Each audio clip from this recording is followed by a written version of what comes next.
우리 옆에 있는 분들 한번 격려하십니다. 모든 것이 하나님의 은혜입니다. 예, 이거 오늘 분명히 이거 누가 또 손을 대서 왕왕거리고 오르간도 왕왕 커지고 그랬는데, 예, 집사님 나중에 같이 손 한번 봐요. 우리 지난 출애굽기 16장에는 희한한 성경 구절이 하나 있습니다. 이스라엘 백성들이 막 배가 고파가지고 하나님 배고파요 이러면 되는데 이스라엘 백성들은 주특기가 뭐예요? 이스라엘 백성들은 원망입니다. 원망 불평.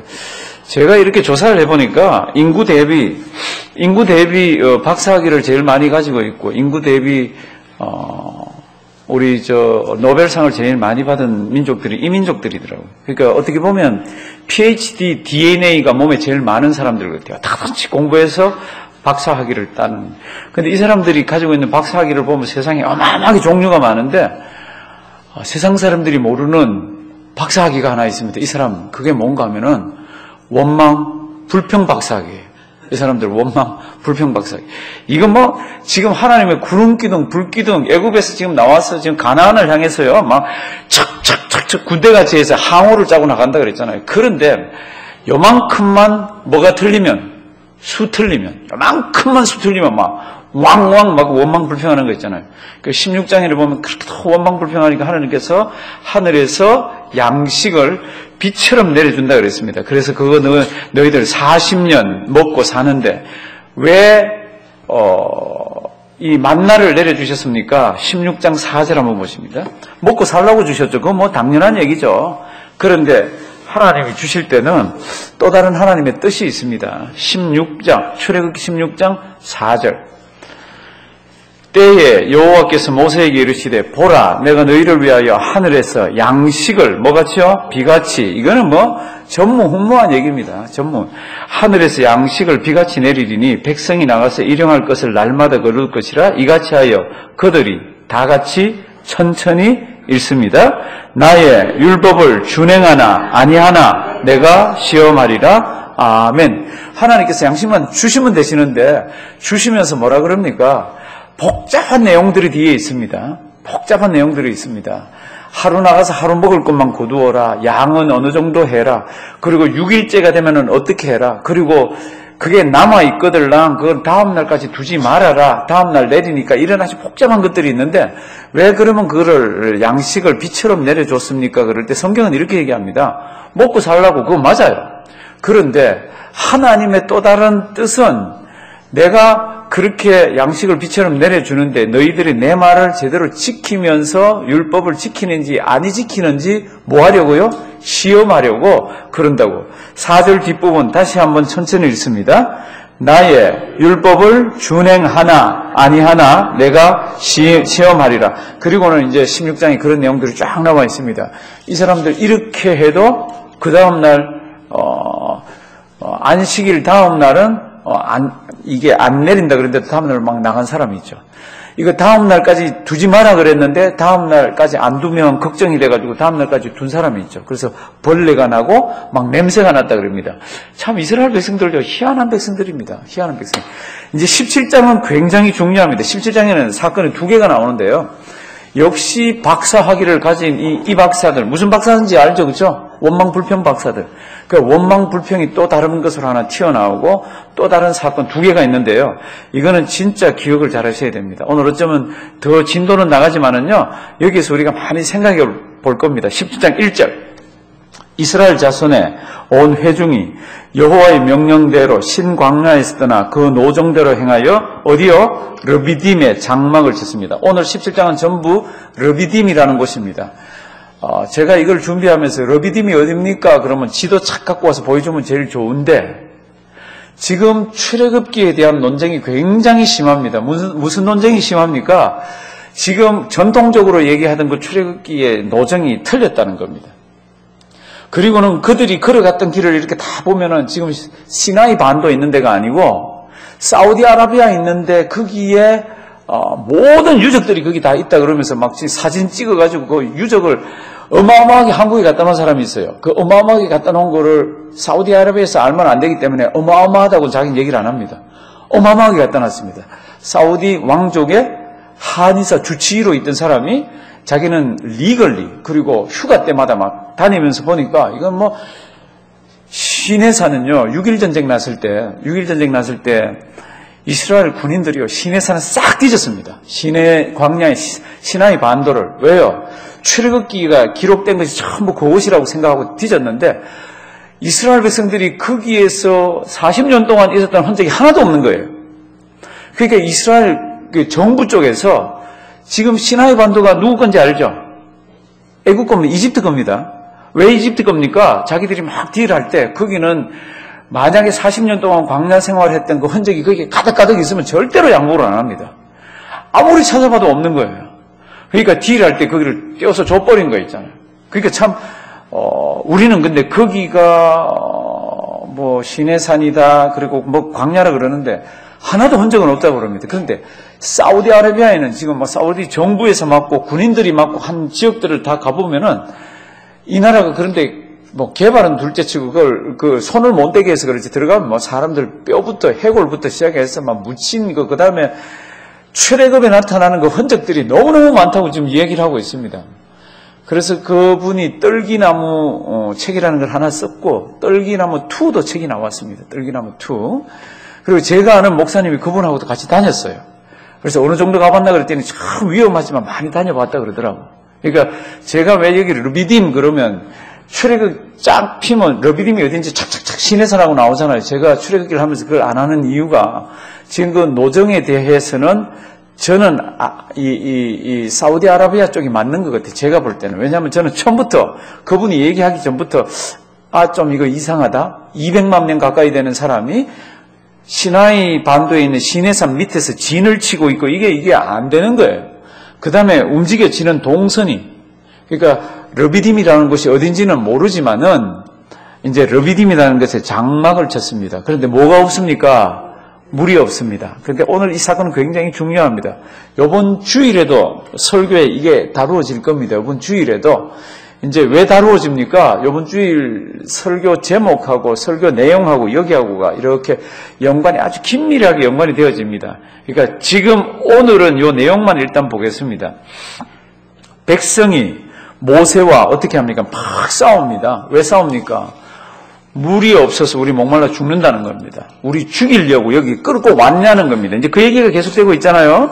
그러면서 이제 2절 뒷부분 한번 보십니다. 너희가 어찌하여 나와 다투느냐? 너희가 어찌하여 여호와를 어떻게 해요? 시험하느냐? 여호와를 시험하느냐? 동그라미 한번 쳐놔볼래요? 아니 목말라 죽겠다 그러는데 그게 무슨 여호와를 시험하는 거냐고. 그 동그라미를 한번 쳐놔보십시오. 근데 저 뒤에 가면은 모세가 뭐라고 그럽니다.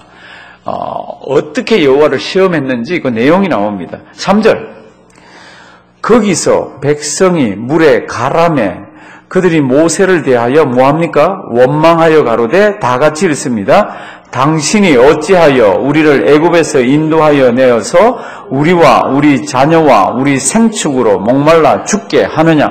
어찌해서 네가 우리를 이곳으로 인도해내서 우리를 여기서 목이 말라서 죽게 하느냐? 16장에는 배고파 죽게 하느냐? 이제 이렇게 막 나가잖아요. 제가 이 사람들 무슨 학위 갖고 있다고 그랬습니까? 제가 볼 때는 박사학위 가지고 있습니다. 원망불평에는 막 앞장섭니다. 그러면 원망불평 안 하면 어떡하라고요? 그러면 그 다음에 내용들을 쭉 보면 우리가 역으로 추적해 볼 수가 있습니다. 그러니까 이 사람들이 목이 말라가지고 지금 막 화가 날 만큼 지금 화가 나가 있는 거죠. 4절. 모세가 여호와께 막 부르짖습니다. 하나님, 이러다가 제가 돌 맞아 죽겠습니다. 그게 4절이죠. 그렇죠? 4절 뒷부분. 그들이 얼마 아니면 내게 뭐요? 돌질하겠나이다. 여호와께서 모세에게 이르시되 백성 앞을 지나가서 이스라엘 장로들을 데리고 하수를 치던 뭐요? 내 지팡이. 이런 거 나오면 머릿속으로 그림을 그리셔야 돼요. 모세가 앞장서고 장로들을 데리고 이렇게 가면서 손에는 지팡이를 잡고 그 다음에 6절은 아마 성도 여러분들 아마 네모나 이런 거 다 쳐져 있죠. 안 쳐 있으면 6절은 네모를 치십시오. 네모를 치고 하이라이트를 치고 그게 뭐를 입히시든지 눈에 쫙 들어오게 하십시오. 지금부터 머릿속으로 또 그림을 그리셔야 됩니다. 이제 장로님들 데리고 지팡이 잡고 가잖아요. 그리고는 이제 바위, 호렙산에 있는 그 바위 앞에 서라 그럽니다. 한번 보십니다. 8절. 내가 거기서 호렙산 바위 위에 너를 대하여 어떻게 해요? 서리니 제가 머릿속으로 그림을 그리라고 했습니다. 내가 누구예요? 여호와 하나님이죠. 하나님이 이제 모세하고 장로들하고 쭉 데려가서 내가 호렙산 바위 위에 선다는 겁니다. 누가요? 여호와 하나님이 눈에는 안 보이지만 바위 위에 선다는 겁니다. 바위 위에 서시겠다는 겁니다. 내가 거기서 호렙산 바위 위에 너를 대하여 서리니 너는 무엇을 치라? 반석을 치라. 그 다음 다 같이 읽습니다. 그것에서 물이 나리니 백성이 마시리라. 모세가 이스라엘 장로들의 목전에서 그대로 행하니라. 그대로 행하면 어떻게 됩니까? 여호와 하나님이 어디에 서 있습니까? 바위 위에 서 있습니다. 그러면 눈에는 안 보이지만 모세가 지팡이를 가지고 칩니다. 어디를 치죠? 바위를 칩니다. 그런데 누구를 치죠? 여호와 하나님을 칩니다. 제가 중요하다 그랬습니다. 이게 NIV 성경을 보면 내가 바위 옆에 서겠다고 이렇게 되어 있는데 킹 제임스 버전을 보면 내가 바위 위에 서겠다고 되어 있습니다. 그게 원문에 더 정확합니다. 내가 바위 위에 설 테니까 네가 지팡이를 가지고 바위를 치라는 겁니다. 그럼 바위를 치면 누구를 쳐요? 여호와 하나님을 동시에 치잖아요. 그러면 내가 바위에서 물을 내겠다고 그럽니다. 도대체 이게 무슨 뜻이에요? 도대체 왜 하나님이 이런 말씀을 우리에게 주십니까? 하여튼하고 그렇게 했더니 뭐가 나와요? 물이 나옵니다. 물이 나옵니다. 바위를 쳤다 그랬습니다. 그런데 바위 위에 누가 있었다 그랬습니까? 여호와 하나님이. 지금 성경이 그랬잖아요. 호렙산 반석 위에 너를 대하여 서리니. 반석 위에 하나님이 선다는 겁니다. 그러면 이걸 치는 겁니다. 그러면 반석을 치지만 여호와 하나님을 치면서 반석을 치는 겁니다. 그럼 내가 물을 내겠다고 그럽니다. 참 희한한 성경 구절이 기록되어 있습니다. 하여튼하고 그다음 넘어갑니다. 그래서 이제 뒷부분 보면은 모세가 이스라엘 장로들의 목전에서 그대로 행하니라. 7절. 그가 그곳 이름을 뭐라고요? 마사라 또는 무리바라 불렀으니 이는 이스라엘 자손이 다투었으며 또는 그들이 여호와를 시험하여 이르기를. 그 다음에 이게 이제 여호와를 시험한 내용이 거기 있습니다. 저 위에 2절 뒷부분에서 너희가 어찌하여 여호와를 시험하느냐 그럴 때 그 시험하는 내용이 뭡니까 그럴 때 하나님이 진짜 살았는지 안 살았는지 이걸 시험하고 있다는 겁니다. 그래서 이제 그 7절 뒷부분 여호와께서 우리 중에 계신가 아닌가 하였습니다. 그 이스라엘 백성들은 끊임없이 구름기둥 불기둥이 따라오고요. 자기들을 인도해내고 열재앙이 있고 피를 칠한 곳은 죽지를 않고 죽음 여호와의 사자가 넘어가고 하는 걸 다 체험했는데도요. 지금 내한테 뭐가 이상하면 그게 또 막 원망불평으로 나옵니다. 그래서 신약에 오면은 유대인은 표적을 구하고 헬라인은 무엇을 구하나? 지혜를 구하나? 우리는 표적도 아니고 지혜도 아니고 우리는 예수 그리스도와 십자가 그렇게 나가잖아요. 그렇죠? 사랑하시는 성도님들 이거 지금 제가 네모를 해놓은 거 잘 보길 바랍니다. 여기 이 자연과학을 깊이 연구한 사람이 있습니까? 바위 덩어리, 차돌맹이가 그게 물이 몇 프로가 있습니까? 그게 우리 몸을 때렸다 그러면 뭐 어떻게 물이 쭉 빠져나왔다 그러면 그럴 수도 있지 뭐. 그렇지만 돌멩이가 바위가 물이 몇 프로가 있는 것 같아요. 그러니까 돌멩이를 쳤더니 거기에서 물이 나옵니다. 우리 성경 구절 시편 114편 8절 앞에 나올 겁니다. 시편 114편 8절. 이게 이제 이스라엘 백성들이 출애굽해서 할 때 그 나중에 시편 기자가 그때를 회상하고 토라 그다음 이 성경 말씀을 이렇게 보면서 자기가 시를 지었습니다. 저가 반석을 변하여 못이 되게 하시면 못 정도로 돼야 물을 마시잖아요. 200만 명이 어떻게 마십니까? 그래서 저가 반석을 변하여 못이 되게 하시며 차돌로 샘물이 차돌맹이가 뭔지 알죠? 그러니까 차돌맹이로 샘물같이 물이 콸콸 나오게 했다는 겁니다. 참 대단한 이야기예요. 하나 물어볼게요. 이런 성경 말씀 믿으세요? 예, 저는 조금 무시해가지고 이 말을 믿습니다. 사랑하시는 성도 여러분들, 저는 성경에서 하나님이 살아계셔서 역사하면서 이렇게 했던 것들은 다 믿는 사람입니다. 그러니까 저도 죽었다가 사는 거 믿는 사람이죠. 그 죽은 뒤에는 하나님 아버지 앞에 서는 것도 믿는 거죠. 그러면 하나님이 천지도 만드셨고 하나님이 흙을 빚어서 사람 모양을 가지고 그리고 루아흐라는 하나님의 영을 불어넣었더니 생명이 돼서 리빙 크리처가 됐잖아요. 그러니까 산영이 됐잖아요. 산영이 된 그런 것도 다 믿습니다. 그거 믿는데 이걸 왜 못 믿어요? 바위 가지고 치는데 그냥 바위돌을 친 게 아니라 하나님이 서 있겠다 그러는 거기를 쳤는데 그 권능으로 그걸 하나님 왜 못 하세요? 그래서 후손은 이렇게 기록합니다. 차돌로 뭐가요? 샘물이. 한번 따라하십니다. 차돌, 샘물. 참 이미지가 대단하네요. 대단하네요. 그래서 제가 과학을 연구한 사람들 차돌맹이 속에 물이 몇 프로인지 한번 찾아봐 주십시오. 막 그래봐야 뭐 한 2%, 3%. 그 돌도 물은 있습니다. 한 2%, 3% 안 되겠어요. 근데 거기에서 뭐가 나왔습니다. 물이 생명의 물이 쫙 나와가지고 사람들을 먹고 살게 했습니다. 우리 앞에 찾으라고 했지만 우리가 한 군데 더 찾겠습니다. 시편 78편을 한번 찾아봅니다. 시편 78편 15, 16 78편 15, 16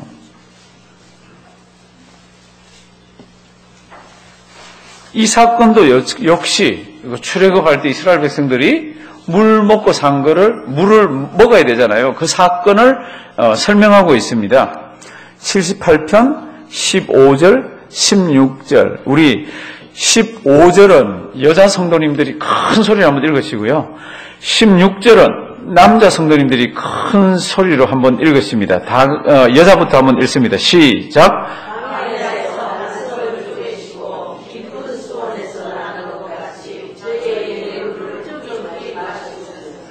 또 반석에서 시내를 내사 물이 강같이 흐르게 하셨으나 아멘. 어떻게 했습니까? 지금 반석을 쪼개가지고 깊은 수원에서 물이 콸콸 나듯이 그렇게 해서 먹였다는 겁니다. 떨기나무라는 그 나무를 보면은 자기가 보기에는 다니면서 보니까 이 돌이 그 돌인 그 위치가 그 위치고 그러는 돌을 사진을 찍어 놓은 게 있습니다. 돌이 두 개로 딱 쪼개져서 큰 돌이 두 개로 이렇게 쪼개져서 이렇게 서 있습니다. 그리고 그 돌이 서 있는 그 밑으로 이거 물이 흐르는 게 확 패여서 이렇게 있는 거 있잖아요. 참 희한한 게 있습니다. 이제 시나이 반도에는 그런 게 없습니다. 근데 아라비아 쪽으로 가서 하나님께서 출애굽하면서 일으켰던 흔적들이 거기는 막 그렇게 많더라 그러면서 그런 사진. 이제 19장하고 이런 데 가면은 시내산 꼭대기에 우리 하나님께서 강림하실 때 모습이 있습니다. 우레, 빡빡한 구름, 천둥, 번개 이런 게 막 산에 막 갖다 내리쳤거든요. 근데 시나이 반도에 있는 데는 그런 산이 하나도 없는데 사우디아라비아 거기에 이제 그 밑에는 200만 명 이상 가까이가 진을 쳐도 되는 그 산이 하나 있는데 그 산은 아무도 못 올라가게 사우디 군인들이 막고 있는 거예요. 이스라엘 백성들의 유족같이 생긴 데는 다 못 가게 막아놨는데 그 산 꼭대기는 보면 거무죽죽하게 산 머리가 이제 그렇게 돼 있는 것을 사진으로도 보여줍니다. 사랑하신 성도 여러분들, 하나님께서 지금 바위를 통해서 바위에서 물이 나게 하시잖아요. 그 물이 나게 해서 200만 명 가까이가 계속해서 먹고 사는 거를 출애굽기는 간단하게 얘기하고 있는데 시편 기자들은 가만히 생각해 보니까 이게 하나님이 이렇게 역사하셨구나. 지금 15절 광야에서 반석을 쪼개시고 진짜 쪼개 있더라고. 쪼개시고 깊은 수원에서 나는 것 같이 저에게 물을 흡족히 먹게 하시고 16절 또 반석에서 시내를 내사 물이 뭐같이요? 강같이 흐르게 이렇게 해서 다 마시게 했습니다. 그러면 하나님의 백성들은 할렐루야 감사합니다. 그러고 의심이나 하나님에 대한 원망불평이 싹 없어져야 되는데 40년 계속해서 그런 거 있잖아요. 참 이 사람들은 우리가 참 본받아서는 안 되는데 우리는 딱 본받아서 지금 살고 있습니다. 똑같습니다. 하여튼 다시 출애굽기로 넘어갑니다. 출애굽기 17장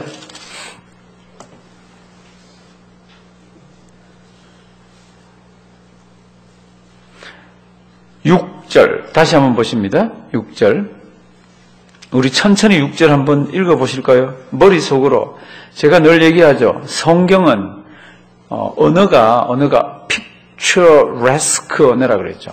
그러니까 그림 언어라 그랬습니다. 특별히 히브리어가 그렇습니다. 그러니까 지금 이 출애굽기가 진행되는 동안에 이렇게 머릿속으로 언어가 진행되는 동안에 내 머리는 그림을 이렇게 좀 그리셔야 이게 좀 선명하게 들어옵니다. 6절 우리 천천히 한번 읽습니다. 내가 거기서 호렙산 반석 위에 너를 대하여 서리니 너는 반석을 치라. 그것에서 물이 나리니 백성이 마시리라. 모세가 이스라엘 장로들의 목전에서 그대로 행하니라. 아멘. 그리고는 하나님께서 이 원망불평 많은 백성에게 물을 한량없이 많이 주셨습니다. 콸콸콸콸. 사람도 먹고 짐승도 먹고 참 대단합니다. 그러면 이게 제가 지금 반석 위에 지금 누가 섰습니까? 여호와 하나님이 섰다 그랬잖아요. 그렇죠? 그러니까 이거를 어떻게 해석을 해야 됩니까? 이걸 어떻게 해석해야 됩니까? 해석한 곳이 있습니다. 어디서 이걸 해석합니까?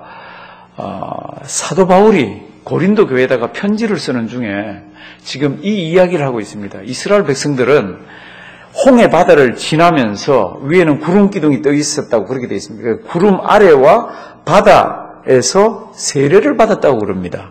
고린도 전서. 이제 한번 주실래요? 10장. 요 말씀 잘 보셔야 됩니다. 구약에서 우리는 그냥 읽어 치우고 넘어가고 치우지만 하나님께서 성령 하나님을 통해서 지혜를 주시고 이 사건은 이거구나라는 것을 깨닫게 한 사도 바울에게 고린도전서 10장에 보면은 형제들아, 이제 사도 바울이 편지를 쓸 때 요거하고 같이 있으면 소리가 왜 죽는지 모르겠어요. 누구 이거 과학을 연구한 사람들 좀 연구 좀 해줘요. 안녕하세요. 많이 좋아졌죠, 그렇죠? 그럼 저는 그걸 어떻게 알았습니까? 강사 목사님들이 와서 설교할 때 마이크를 잡고 이렇게 하니까 소리가 뒤에서 들으니까 죽더라고. 그러니까 소리 죽으면 저도 이렇게 할 때 죽을 거 아니에요. 그래서 저는 이제 이렇게 나와서 하거나 얘를 죽여놓거나 이러는데 왜 그런지 모르겠어요. 사도 바울이 서신을 쓸 때 이런 표현을 쓰면 굉장히 중요한 겁니다. 이런 표현을 쓸 때 형제들아 너희가 알지 못하기를 내가 원치 아니하노니 너희들 좀 알았으면 좋겠다 이렇게 하면 쉬울 텐데 이렇게 뱅뱅 꼴 때가 있습니다. 이때는 뭐라고요? 굉장히 중요한 내용이 뒤에 나올 때입니다. 형제들아 너희가 알지 못하기를 내가 원치 아니하노니 우리 조상들이 다 구름 아래에 있고 구름기둥 불기둥 구름 아래에 있고 바다 가운데로 지나며 홍해 가운데로 지났잖아요. 그게 무슨 사건입니까? 모세에게 속하여 다 구름과 바다에서 뭐요? 이게 말이 돼요? 말이 돼요? 그런데 사도 바울은 옛날에 있었던 사건을 이렇게 보면서 하나님이 그때 세례의 의미가 뭡니까? 물에 잠겨가지고 다 죽었잖아요. 하나님 의지하면서 나는 하나님만 붙들면 되니까 다 죽었다는 뜻이잖아요. 신약으로 오면 예수 그리스도와 함께 십자가에 못 박힌 사건을 얘기할 때 세례잖아요. 이 하나님의 백성들 유대인들은 장차 올 메시아를 보면서 하나님께서 집단적으로 자기 백성들을 아무것도 모르는 백성들을 구름 밑으로 그다음에 바닷가로 지나게 하면서 뭐를 했다고 그랬습니까? 세례라고 이렇게 얘기했습니다. 세례를 받고 좋아요. 이거는 뭐 의미가 나중에 또 밝혀지면 또 보시고 그다음 3절 보실래요?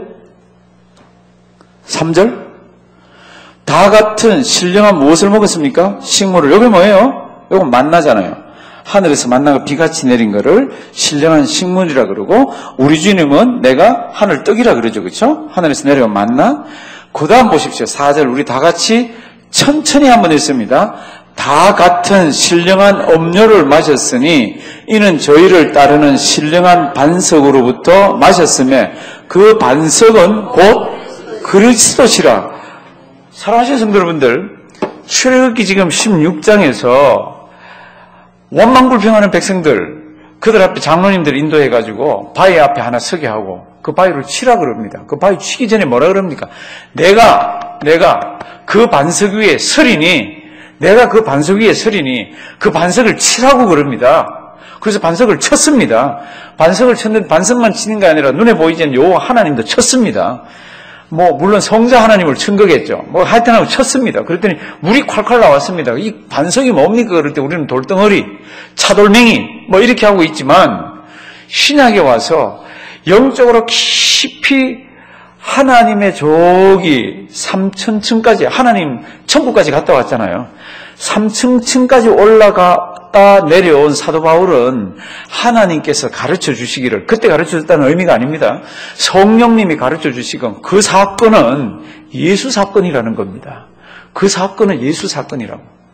그렇게 목말라서 기진맥진해서 죽어가는 광야의 내 백성에게 반석을 쳐서 물을 내서 먹인 것처럼 그 반석은 그리스도인데 오고 오는 세대에 나 그리스도께서 그들에게 생명의 양식을 주리라는 겁니다. 사랑하시는 성도님들, 바울은 이걸 자기가 지어내서 한 거 아니잖아요. 이건 누가 바울의 말이라고 그럽니까? 이게 바울이 썼는 고린전서 뭐예요? 하나님의 말씀이잖아요. 하나님이 우리에게 그렇게 가르쳐 줍니다. 이렇게 원망불평 많이 하는 이 백성들을 하나님께서 인도하면서 주 예수 그리스도의 사건을 같이 묻어서 같이 일어나게 하는 거 있죠. 잊지 말기를 바랍니다. 세상 살면서 하나님 너무 시험하지 마세요. 이 백성들을 이렇게 해서 시험한 역사로 해서 막 기록되어 있지만 이제는 하나님의 계시가 다 밝혀져서 예수님이 누군지, 메시아가 누군지, 우리는 어떻게 살아야 하는지, 구원을 어떻게 받는지 이거는 성경에 싹 다 기록을 했습니다. 그 백성은 어떻게 해야 됩니까? 힘든 일이 있고 어려운 일이 있으면 아무것도 염려하지 말고 오직 모든 일에 기도와 간구로 너희 구할 것을 뭐예요? 감사함으로. 저는 목회하면서 기도하세요. 예, 이거 참 쉬워요. 근데 어려운 게 뭡니까? 그러면 앞에 감사하면서 기도하기 어렵습니다. 기도는 어떨 때는 너무 힘이 들면 하루 종일 기도할 수도 있고 10시간을 할 수도 있고 어떨 때는 2박 3일 할 수도 있고 어떨 때는 굶으면서 40일을 굶으면서 기도할 수 있는데 정말 어려운 게 뭡니까? 그러면 감사하면서 하나님 그거 해주세요 저거 해주세요 막 이렇게 나오는데 그게 뭐가 빠져 있습니까? 감사. 한번 따라 하십니다. 감사. 왜요? 이렇게 광야에서 원망불평하는 이런 백성들에게도 하나님의 은혜가 막 콸콸콸콸 넘치게 나왔잖아요. 차돌맹이에서 물이 콸콸콸콸 넘치듯이 주셨잖아요. 이제는 그런 우리가 아니라 이제는 십자가 사건까지도 아는 우리가 하나님 아버지 앞에 나가서 힘든 것 가지고 하나님 그러고 부르짖으면서 뭐 하면서? 감사하면서 그럴 때 훨씬 더 하나님의 큰 은혜들이 임할 거 아니에요. 저는 하나님이 살아계신 것을 믿으신다면 하나님이 오늘도 나를 그렇게 붙들고 계신 것을 믿으신다면 내가 죽은 뒤에 하나님 만날 것을 믿으신다면 우리 기도가 감사만 거기에 들어가도요 우리 기도가 살 거예요. 절대로 원망불평하듯이 속에 만큼 있고 그런 거 없을 거예요. 그냥 하나님 내가 염려거리가 있는데요. 이 염려거리를 제가 기도거리로 바꿉니다. 그런데요 제 마음은 편치는 않지만 하나님 감사합니다. 이러면서 감사하며 기도 한번 해보세요. 그 다음은 우리 몫이 아니에요. 그리하면 그 성경 구절은 내 몫도 아니고 우리 몫도 아니에요. 누구 몫이에요? 하나님 몫이에요. 그 다음은 하나님이 하시는 거예요. 그 다음 모르셔도 돼요. 안 외우셔도 돼요. 그 앞부분은 우리가 실천하셔야 되고. 그러니까 참 귀한 성경이 많습니다. 이렇게 패역하고 이렇게 원망불평하고 하나님을 시험하는 이 백성에게도 하나님은 은혜를 그렇게 주셨더라고요. 이제 그렇게 해서 이 사람들이 먹고 삽니다. 물 마시고. 그러면 이제 질문이 하나 있습니다. 이 사람들이 40년 동안 그러면 뭐 먹고, 무슨 물 먹고 살았습니까? 40년 동안 물은 계속 먹어야 되잖아요. 근데 이 사람들이 이곳저곳 막 옮겨 다녔잖아요. 물을 어떻게 먹고 살았겠습니까? 유대인 학자들은, 그리고 많은 성경을 연구하는 학자들은 이 바위가 크고 무겁지만 이 바위를 들고 다녔다고 그럽니다. 끙끙끙 하면서 가는 곳마다 이렇게. 다르게 설명할 방법이 없어요. 광야에는 비가 안 오잖아요. 광야에는 저수지가 없잖아요. 물은 먹어야 되잖아요. 그러니까 그렇게 설명을 합니다. 저는 모르겠어요. 하나님이 어떤 방법으로든지 물을 이제 주셨으니까 물을 이제 먹고 마시게 했습니다. 그 다음에 이제 사건이 하나 있는데요. 이 사건 정말 잘 보셔야 돼요. 이 사건도 같은 곳에서 일어난 사건입니다. 어느 사건입니까? 르비딤입니다. 르비딤에서 처음 최초로 이스라엘 백성들이 전투가 일어납니다. 전투가 일어나는데 좀 이상한 전투예요. 우리가 군사 전문가들은 아니지만 이걸 이렇게 보면은 좀 이상해. 우리가 봐도 좀 이상해. 우리가. 근데 왜 르비딤에서 싸웁니까? 르비딤에서 아말렉이라는 족속들하고 싸웁니다. 아말렉하고. 근데 아마 그냥 추측하기에 이 르비딤 근처에 물이 있었던 것 같아. 이 르비딤 근처에 오아시스가 있었던 것 같아요. 그런데 이걸 누가 장악하고 있나 그러면 이 아말렉들이 장악하고 다 이렇게 막고 있었던 것 같아요. 제가 지금 추측을 합니다. 성경학자들도 그렇게 추측을 합니다. 그런데 여기에서 이 아말렉이 진을 치고 있으면서 이제 더 이스라엘 백성들이 이렇게 건너오거나 이런 거를 못하게 하면 전쟁이 붙었는데 하나님은요 아말렉을 진짜로 싫어하시고 아말렉을 진짜로 좋아하지 않으세요. 왜 그런가 하면 성경 말씀을 보면요 이렇게 돼 있습니다. 이스라엘 백성들이 이제 이렇게 줄을 서가지고 항우를 벌려가지고 가나안 땅으로 광야길을 가잖아요. 그러면 이제 앞으로 전쟁이 있거나 이럴 때 참 어디서 전쟁을 하는가 하면 전부 앞에서 전면 앞전자, 앞에서 이렇게 전쟁이 붙습니다.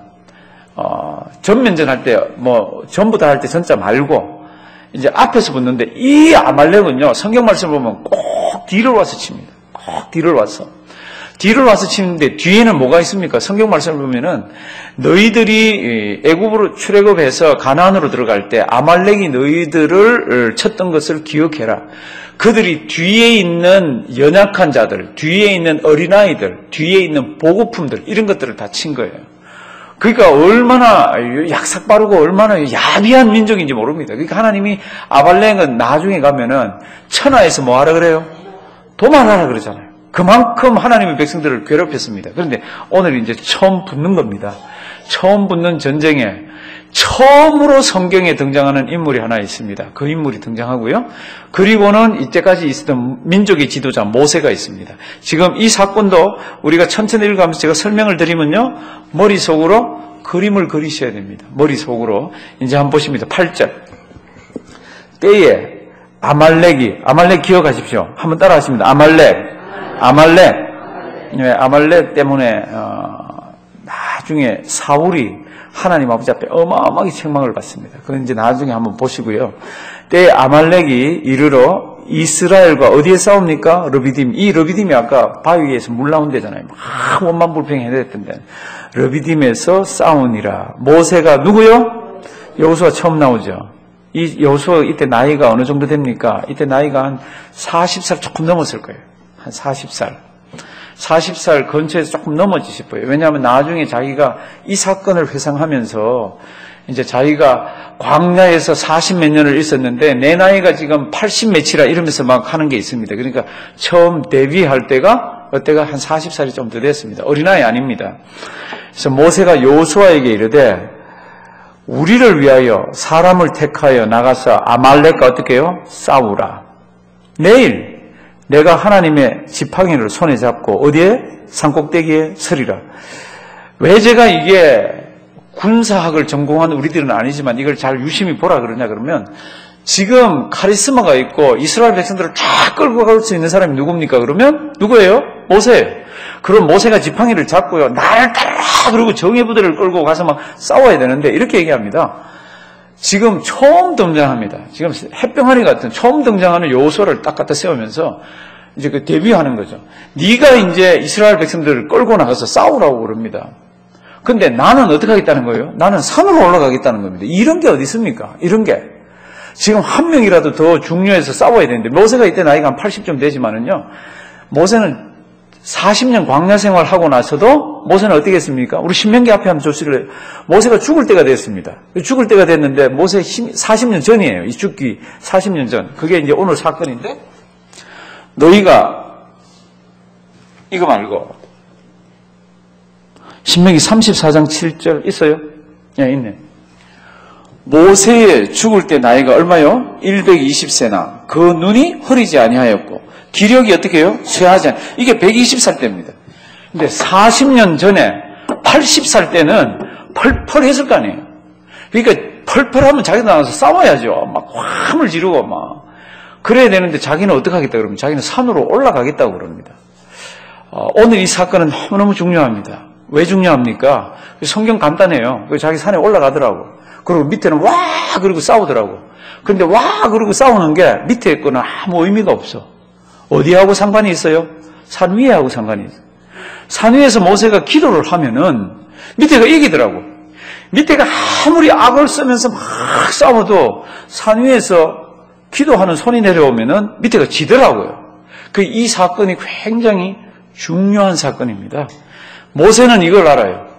모세는 지금까지 하나님이 함께 하시면서 역사해 오신 것이 눈에 보이는 겉으로의 어떤 대단한 게 아니라 보이지 않는 하나님 아버지 앞에서 내가 하나님을 향해서 어떤 태도를 가지고 무엇을 하고 있느냐에 따라서 그게 달라지더라고요. 그러면 그게 뭡니까? 그럴 때는 오늘 뭐예요? 그게 기도입니다. 기도.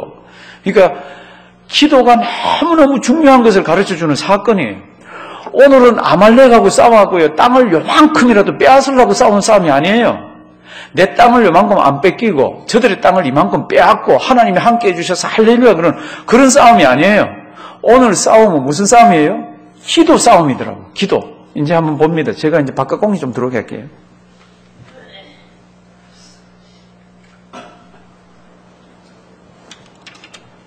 8절. 때에 아말렉이 이르러 이스라엘과 르비딤에 싸우니라. 양쪽이 진을 쫙 쳤습니다. 그렇죠? 머릿속으로 그림 그리라 그랬잖아요. 하나님의 백성들, 그리고 하나님을 괴롭히는 백성들, 그 단칼에 몰고 싹 죽일 텐데 그렇게 안 합니다. 이 9절. 모세가 여호수아에게 이르되 우리를 위하여 사람을 택하여 나가서 아말렉에 싸우라. 그러니까 사람들 힘 있는 사람 나오세요.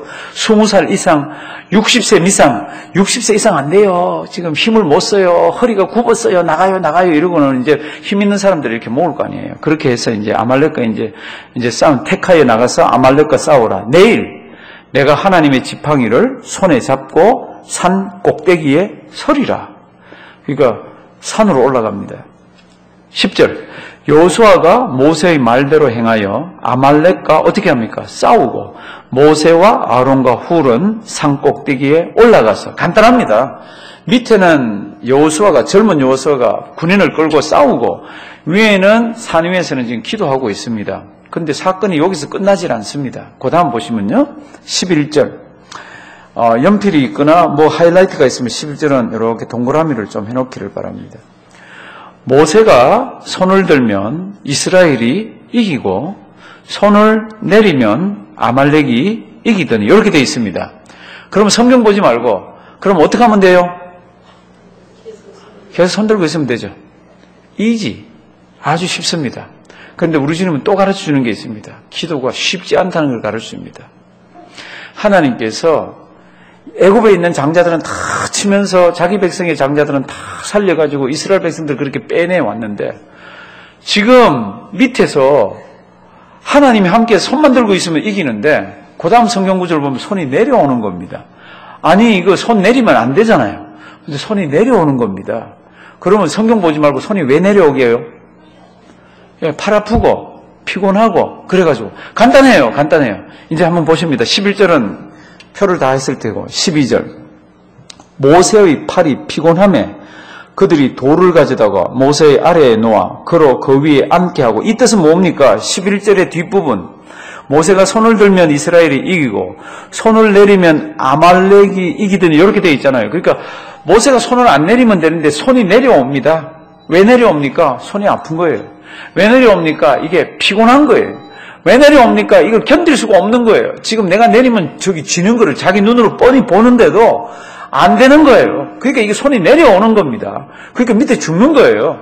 그러니까 어떻게 합니까? 옆에 있는 아론과 훌이 바위에 앉히고는 손을 막 이렇게 갖다 올려가지고 그러니까 억지로라도 올려가지고 기도하게 하는 거죠. 억지로라도.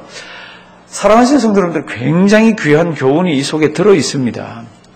이거 모르는 사람 어디 있습니까? 기도해야 된다는 거 모르는 사람 어디 있습니까? 그런데 이스라엘 백성에게요, 출애굽 하셔가지고 자기 생명의 위협을 다른 사람으로부터 받은 거는 이게 처음이잖아요.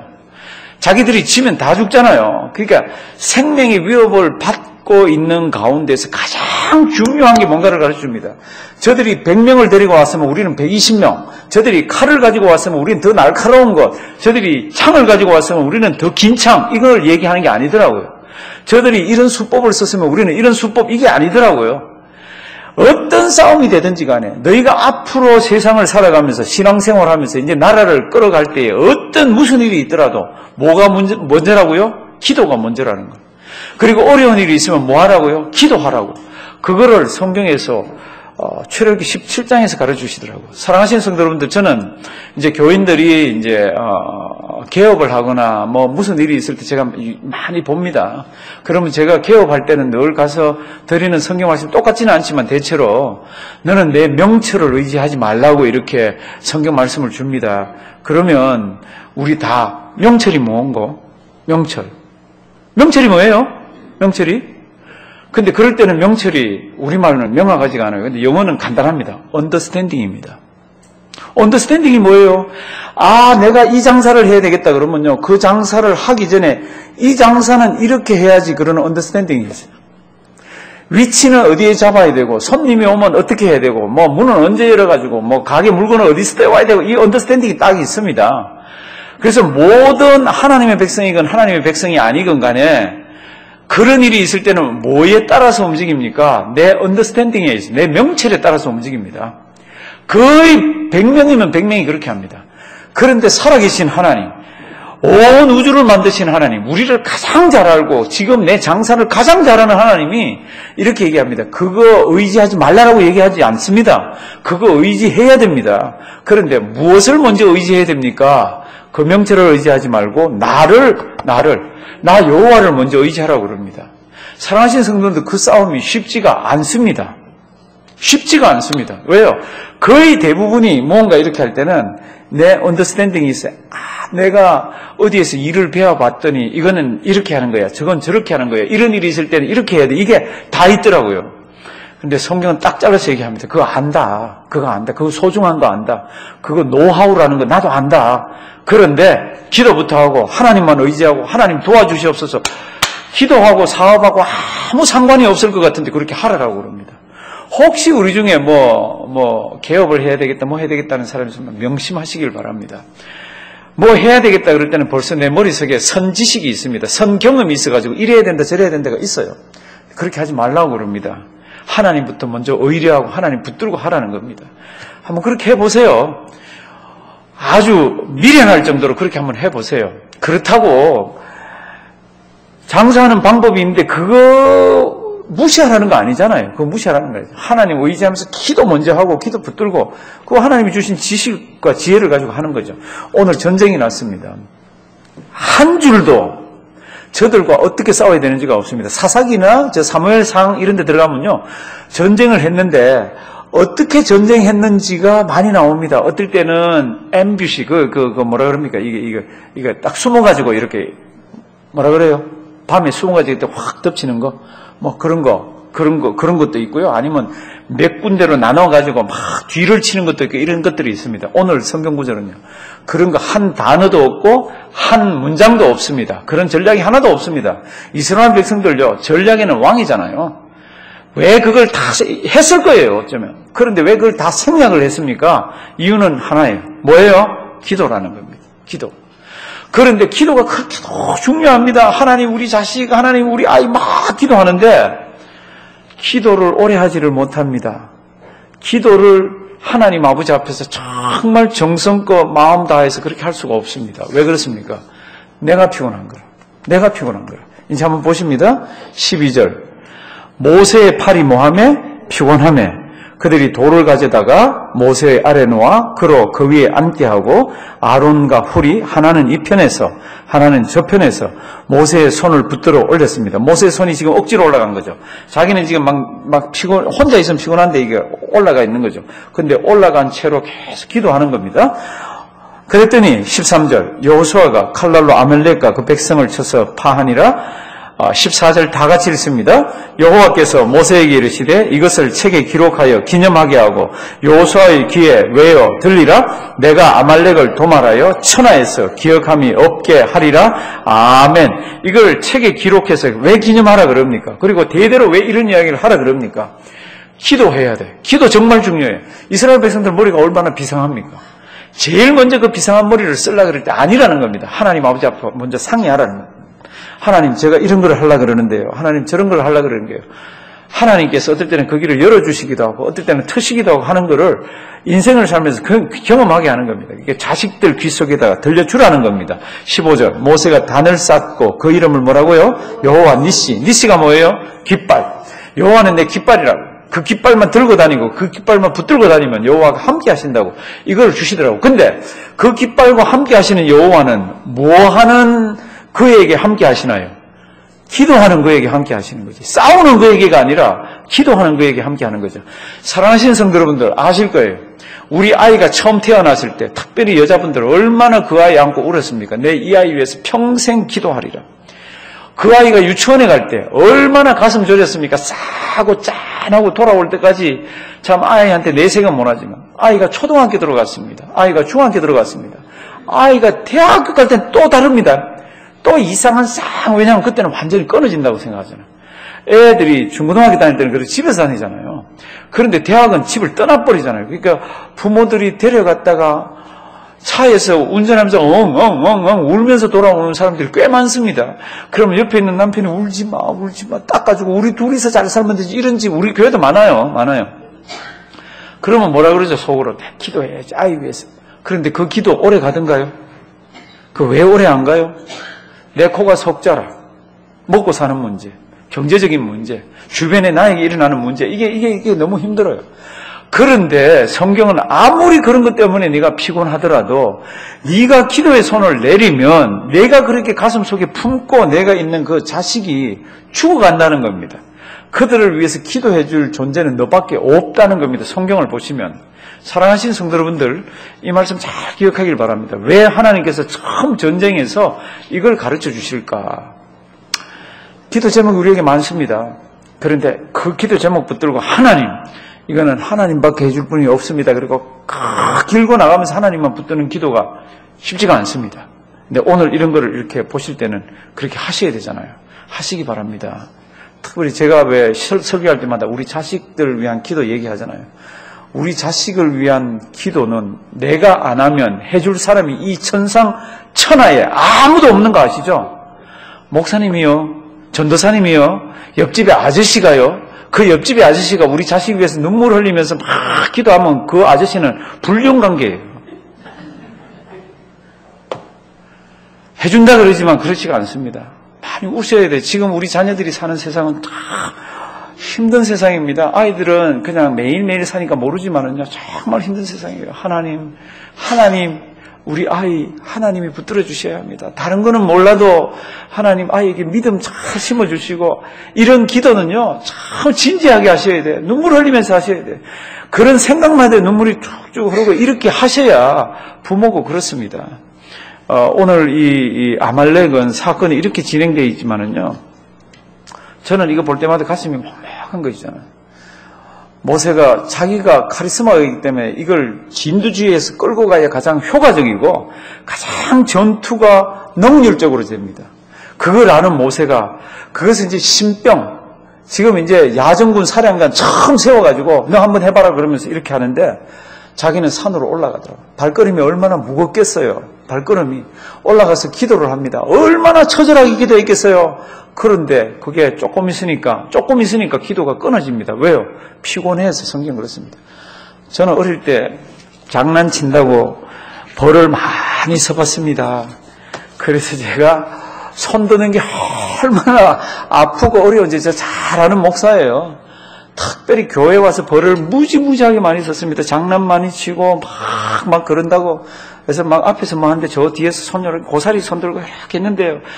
진짜 아파요. 막 내리면 와서 내리지 마라 그러고 막 이러고 그래서 손 아픈 게 알아요. 피곤한 거 알아요. 제가 모세 심정도 알아요. 그런데 하나님은 그래도 하라는 겁니다. 억지로라도 하라는 겁니다. 네가 안 하면 다른 사람이 죽는다는 겁니다. 하나님 앞에 우리가 받은 사명들이 있잖아요. 그래서 첫째 사명이 자식들이잖아요. 그리고 우리 주변에 사람들이 있잖아요. 그들을 위해서 우리가 어떻게 해야 됩니까? 기도입니다. 한번 따라 하시면 돼요. 기도. 죽을 때까지 우리 기도의 끈 놓지 말기를 바랍니다. 우리 지금 시간이요 33분쯤 됐는데 우리 좀 쉬도록 하겠습니다. 제가 기도 드리고 쉬겠습니다. 살아계신 하나님, 우리가 오늘은 한 장에 머물러서 지금 주님 성경을 우리가 보았습니다. 모세가 바위를 치고 때리고 그랬지만은 성경은 우리에게 다르게 설명을 하고 있습니다. 그 바위가 그리스도라. 내가 그 위에 서겠노라. 하나님 아버지, 원망과 불평과 하나님 참 고성이 오가는 그 속에서도 하나님의 은혜가 철철 넘치는 것을 압니다. 어쩌면 우리가 인생이 각박하다고 그렇게 신앙생활하면서 살지도 모릅니다. 조용히 여호와 앞에 머리 숙이게 하시고 오늘도 나를 인도하시는 하나님 아버지 앞에서 바른 신앙생활하게 해 주시옵소서. 하나님, 전쟁의 모습을 보았습니다. 한 명을 더 죽여야 되고 어떻게 하든지 힘을 더 모아야 되는데 산으로 올라갑니다. 산에 올라가서 기도하는 것을 봅니다. 가슴에 잘 새겨놓게 해 주시옵소서. 우리 자녀를 위해서, 죽어가는 영혼을 위해서, 남편을 위해서, 아내를 위해서, 병든 자들을 위해서, 마음이 상한 자들을 위해서 그렇게 기도할 줄 아는 우리 되게 해 주시옵소서. 하나님, 주님 앞에 섰을 때 다른 것은 몰라도 기도 박사가 되게 하시고 칭찬 듣는 우리 되게 해 주시옵소서. 오늘도 맛있는 간식을 대접하는 가정이 있습니다. 하늘문 여시고 그 가정에 주님의 은혜와 주님의 복으로 대해 주시고 두 자녀 잘 키워주셔서 감사합니다. 다른 것은 또 몰라도 그 자녀들 마음속에 믿음 허락하셔서 그 믿음 가지고 세상이 좁다고 다니며 주님의 일을 많이 하는 자녀들 되게 하시고 그 자녀들 때문에 이 땅에 복받는 사람들 많이 일어나도록 도와주시옵소서. 하나님 하시는 일들을 기억하시고 오가는 소식이 아름다운 감정이 되게 도와주시옵소서. 먹는 우리는 힘내어서 또 주님의 사역하며 주님 앞에서 아름답게 살게 해 주시옵소서. 예수님의 이름으로 기도드리옵나이다. 아멘.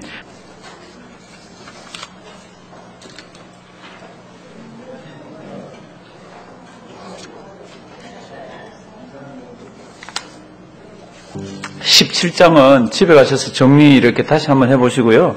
18장 들어가면 모세가 일하는 곳에 장인 어론이 찾아옵니다. 장인 어론이 2장에 보면은 이름이 루엘이라고 되어 있고 오늘은 18장 1절 보면은 이드로라고 되어 있습니다. 저는 이드로를 좋아합니다. 왜냐하면 저하고 같은 종씨라서 이드로를 좋아합니다. 그 왜 이름이 다릅니까? 하나는 제사장 직분할 때 하고 그냥 이름하고 아마 그렇게 해석들이 돼요. 근데 하여튼하고 이드로가 외우기가 좋습니다. 루엘보다는 이드로. 이 사람이 와서 이제 모세 와이프하고 자기 아들들하고 데려옵니다. 근데 제가 보니까 이 자녀들도 나이가 어리지 않아요. 근데 하여튼하고 이제 와서 이제 하나님이 어떻게 자기들을 구원해 주신 이야기를 다 듣고 이제 할렐루야 그러고 이제 그런 영광 돌리는 게 쭉 내용이 기록되어 있습니다. 근데 13절부터 보면은 그렇게 하고 나서 그 다음날 모세한테 이렇게 가봤더니 모세가 너무 바빠요. 밖에 사람들이 쫙 줄 서서 기다리고 모세는 사람 만나서 얘기를 듣고 하나님께서는 그런 경우에는 이렇게 하는 걸 좋아하십니다. 하나님의 계명은 이렇게 따라야 됩니다. 이러면서 하는데 하루 종일 그러고 있습니다. 이 이드로가 그걸 가만히 이드로는 이방인이에요. 이드로는 그 이방 제사장이에요. 그걸 이렇게 가만히 보고는 하나 뭐 가르쳐주는 게 있습니다. 사랑하신 성도님들 지금 유대인들요 어떤 정보망이 굉장히 발달되어 있죠. 이 이스라엘의 정보망은 미국도 잘 못 따라갑니다. 그 정보망이 이렇게 바깥쪽으로도 발달되어 있지만 자기들 속으로도 얼마나 발달되어 있는지 모릅니다. 근데 그게 오늘 성경 말씀 보면요. 오늘 그게 셋업이 됩니다. 오늘은 원래 일을 처리하기 위해서 이제 오늘 이제 이렇게 일이 되지만 이거를 이 사람들은 그냥 그대로 다 사용을 해서 나라를 끌고 가는 데 사용을 합니다. 무슨 사건이 있습니까? 앉아서 하루 종일 모세가 그렇게 있으니까 당신 그렇게 하면은 번아웃 된다. 요즘 말로 하면은 당신들 지쳐가지고 일 아무것도 못하고 백성들도 지쳐가지고 안 된다. 이제 그런 얘기가 이렇게 되어 있습니다. 14절 한번 보실래요? 모세의 장인이 모세가 백성에게 행하는 모든 일을 보고 가로되 그대가 이 백성에게 행하는 이 일이 어찌미뇨 어찌하여 그대는 어떻게 해요? 홀로 앉았고 백성은 아침부터 저녁까지 그대의 곁에 섰느냐?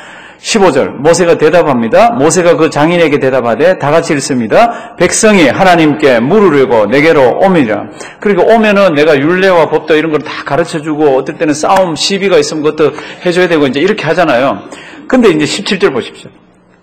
모세의 장인이 그에게 이르되 뭐라고요? 그대의 하는 것이 선하지 못하다. 큰 그림을 그려보라는 겁니다. 이게 작은 그림을 그리면 뭐 당연하죠. 이렇게 하는 게 맞죠. 근데 큰 그림을 그려보면은 선하지가 못한 거예요. 왜 선하지가 못합니까? 이제 이분이 이제 이런 얘기 저런 얘기를 하면서 그렇게 시시비비를 가리지 말라는 게 아니라 다른 방법으로 접근을 해서 해보라는 겁니다. 근데 그게 이방인이 해주는 이야기지만 하나님께서 그것을 허락하시면서 그게 이스라엘 백성들에게는 셋업이 됩니다. 그게 뭡니까? 지금 혼자서만 다 하니까 이렇게 힘들잖아요. 18. 그대와 함께한 이 백성이 필연 뭐라고요? 기력이 쇠하리네. 에너지가 다 이런 데 쏟아버리는 겁니다. 모세가 기도도 해야죠. 모세가 백성을 다스리기도 해야지. 아무것도 못하는 거 있잖아요. 이렇게 하면 안 된다고. 19절. 이제 내 말을 들어라. 내가 그대에게 방침을 가르치리니 썸 어드바이스 주겠다고. 하나님이 그대와 함께 계실지로다. 그대는 백성을 위하여 하나님 앞에 있어서 소송을 하나님께 베풀고 그 하던 거는 다 하는데 방법을 달리 하라는 겁니다. 큰 문제나 다른 사람들이 옆에서 도와주면서 풀 수 없는 문제가 오면 자네가 하고 그렇지 않는 것들은 다 맡겨라. 그러면서 맡기는 시스템이 뭡니까? 이제 그게 이제 성경에 있는데 21절 네모를 하나 쳐놓습니다. 사랑하시는 성도 여러분들, 21절은 많이 묵상해 보기를 바랍니다. 왜 묵상해야 됩니까? 내가 그런 사람이 돼야 되고, 왜 많이 묵상해야 됩니까? 주변의 사람들을 뽑을 때 이 부분을 묵상하면서 뽑으셔야 됩니다. 이제 이스라엘 백성들한테 굉장히 귀중한 게 하나가 셋업이 되는데 그 셋업되는 인물을 이렇게 뽑아보라는 겁니다. 21절 다 같이 천천히 한번 읽습니다. 그대는 또 온 백성 가운데서 제덕이 겸전한 자 곧 하나님을 두려워하며 진실무망하며 불의한 일을 미워하는 자를 빼서 백성 위에 세워 천부장과 백부장과 50부장과 10부장을 삼아. 아멘. 이거 하나님의 선지자를 통해서 아니면 뭐 제사장들이 뭐 하거나 아마 연구한 거 아니에요. 이방에 있는 제사장이 가만 보니까 이거 이러면 안 되겠다는 겁니다. 하나님의 백성들이 이렇게 하면은 에너지가 다른 데 다 쏟아진다는 겁니다. 그래서 뭐라 그럽니까? 사람을 뽑으라는 겁니다. 사람을 뽑는데 어떤 사람을 뽑으라 그랬습니까? 거기요. 제덕이라고 되어 있습니다. 그 제덕을 동그라미 안 칠래요? 이제 제덕이 뭐 같아요? 재물 많은 거예요? 덕망이 있고? 아니죠. 제덕은, 재는, 그러니까 재와 덕이 풍부한 사람입니다. 재는 사리 판단이 분명한 걸 얘기합니다. 재는. 덕은 뭐예요? 인격이 좋은 사람입니다. 그러니까, 기본은 지금 이게 하나님의 백성이잖아요. 신앙은 기본이에요. 신앙은. 우리 교회에서는 장로님을 뽑고 뭘 뽑는데 신앙 좋은 사람 뽑는, 교회 신앙 다 좋지요? 신앙 좋은 성격 나쁜 사람 뽑아놓으면 목사 아주 힘이 듭니다. 신앙 좋으면서 성격 나쁜 사람 뽑아주면 안 되잖아요. 그렇죠? 그러니까 이제 그런 얘기예요. 신앙은 기본이에요. 신앙은. 그러니까 뽑을 때 뭐 해야 됩니까? 다른 사람 칭찬 받는 사람. 그러니까 사리가 분명한 사람. 그러면서 뭐가 있어야 돼요? 덕. 앞으로 절대로 신앙 좋다고 뽑아주면 안 돼요. 성격이 아주 나쁜데. 그런 사람은 회개하고 성격이 다듬어질 때까지 기다려야 돼요. 옆에서 기다렸다가 하나님 아버지 왜 사람들이 나 안 뽑아주지? 나 정도 신앙이 좋으면 되는데 그러다가 깨달음이 와서 내 성격이 좀 유별나구나. 그래서 고치면 그때 뽑아주시면 돼. 그때도 안 늦어요. 근데 이제 지금 사람 뽑는 기준을 얘기합니다. 뭐라고요? 제덕. 제가 뭡니까? 사리가 분명하고 다른 사람하고 이야기해도 상식이 통하는 거 있잖아요. 그러면서 덕이 있어야 됩니다. 덕은 사람을 품잖아요. 막 꼬치꼬치 따지고 싸우면서 하는 거 아니잖아요. 그런 사람, 제덕이 겸전한 자, 그 다음 신앙이 들어가잖아요. 하나님을 두려워하며 진실, 무망하며 불의한 일을 미워하는 자를 빼서 백성 위에 세워. 뭐라고요? 천부장, 백부장, 50부장, 10부장. 이렇게 그릇이 10명 정도 이렇게 있는 거를 리드가 될 수 있으면 10명, 10부장. 한 50명 정도 리드가 될 수 있으면 50부장. 한 100명 정도 되면 100부장. 한 1000명 정도 되면은 1000부장 세우라는 겁니다. 제가 지금 알는 질문들입니다. 지금 200만 명 정도가 지금 빠져나왔습니다. 그러면 1000부장 몇 명 세워야 돼요?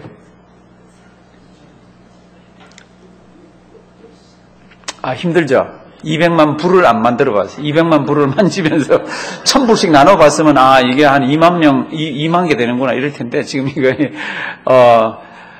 이제 60만 명으로 쳐서 장정들 60만 명으로 쳐서 하면 또 다르지만 여튼요. 천부장도 많고 백부장도 많고 10부장도 무지무지하게 많아요. 거물같이 쫙 사람들이 얽힙니다. 그래서 이제 동네에서 누가 텐트에서 막 싸우잖아요. 사람들 쬐끄만 거 갖고 싸우잖아요. 그러면 10부장이 그 얘기를 다 들어보고 이쪽에서 양보하면 끝나겠구만. 좀 손해봐 이쪽에서. 그리고 옆에서 도와주면 다 이렇게 돌아가잖아요. 이제 그렇게 해서 이제 나라가 평안해지는 겁니다. 어디에서부터요? 지금 저기 이제 광야에서 저 가나안으로 들어가면서부터 굉장히 중요합니다. 10부장, 50부장, 100부장, 1000부장 제도를요. 누가 만들게 합니까? 하나님이 아니고 이방인이 와서 이러면 좋겠다고 얘기합니다. 근데 가만히 생각하니까 하나님의 백성들이 생각하고 하나님이 허락하시니까 그게 셋업이 되잖아요. 이게 셋업이 돼도 자기들끼리 싸우는 문제는 해결 안 되는 거는 이제 19장, 20장, 21장 쭉 가면 배상법이 나옵니다. 우리가 배상법은 상세히는 안 보지만요. 배상법은 굉장히 중요합니다. 왜 중요한지는 나중에 얘기 드리고요. 이제 나중에는 다음에 공부할 때 드리고 21절에 천부장, 백부장, 50부장 뽑습니다. 그래서 20이 그들로 때를 따라 백성을 뭐하게 해요? 재판하게 하고 그리고 작은 일은 그들 스스로 맡아서 하게 하고 큰 일은 모세 자네가 하면 되네. 이렇게 해가지고 25절. 이스라엘 무리 중에서 무엇이 제 덕이, 그거 동그라미 쳐놓으십시오. 교회는 돈 많은 사람 뽑는 데가 아닙니다. 교회는 많으면 많은 대로, 적으면 적은 대로 신앙 가지고 그 다음에 다른 사람을 품고 사랑하면서 나가는 그 가운데서 사람을 뽑는 게 교회예요. 그래서 어느 교회는 돈 없으면 직분을 못 가지더라는 교회가 있으면 그거는 정말로 교회가 치명적인 오류를 가지고 있는 교회예요. 없어도 일 잘하고 재덕이 겸비하면 뽑아주고요. 있어도 이 부분이 모자라면 뽑지 않고 이게 교회가 이렇게 잘 순기능을 발휘하는 겁니다. 그래서 이제 재덕이 겸전한 자를 빼서 그들로 백성의 두목 곧 천부장과 백부장과 50부장과 10부장을 삼음에 다 같이 읽습니다. 그들이 때를 따라 백성을 재판하되 어려운 일은 모세에게 베풀고 쉬운 일은 자단하더라. 이렇게 해서 얼마나 편해졌는지 모릅니다. 에너지가 이제는 싹 흩어져서 이제 모세가 자기 일을 하잖아요. 모세가 에너지가 생기고 충전할 기회가 생기니까 하나님께서 부르더라고. 너 올라와라. 그러고는 시내산으로 데려 올라가서요. 그 어마어마한 성경에 기록되는 시내산 언약이 성경에 기록됩니다. 그거는 다음 주를 볼 거예요. 제가 읽은 이야기 중에 어떤 미국에 있는 사람 같아요. 이 사람이 이제 글을 쓰는 사람입니다. 글을 쓰는 사람인데 어느 날 러시아에 갔다 출장을 갔다가 돌아오는데 비행기에서 몸이 이상함을 느껴집니다. 그 참 이상하다. 그리고는 이제 몸에 이상을 느끼고 병원에 갔더니 병원에서는 희귀병이라고 강직성 척수염, 저는 뭔지 모르겠어요.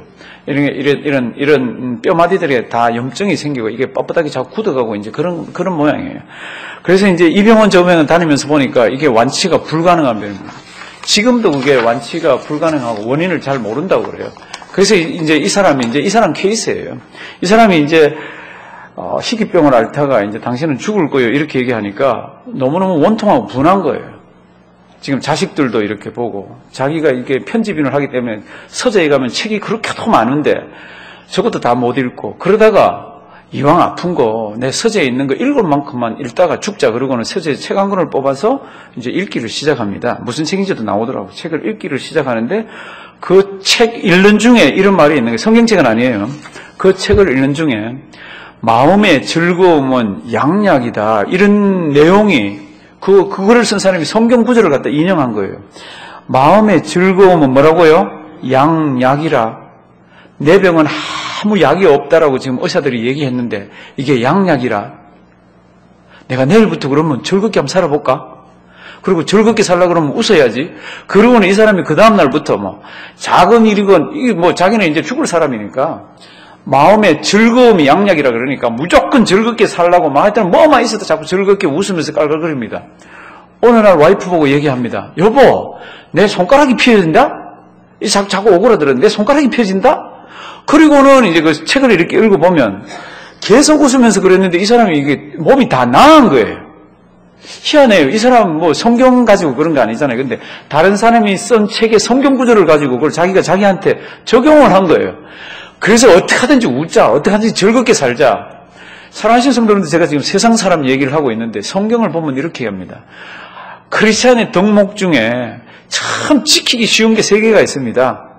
항상 기뻐하라. 쉬지 말고 기도하라. 범사에 감사하라. 제가 목회를 오래 하면서 보니까 기뻐하기도 쉽고 기뻐하는 사람도 많더라고요.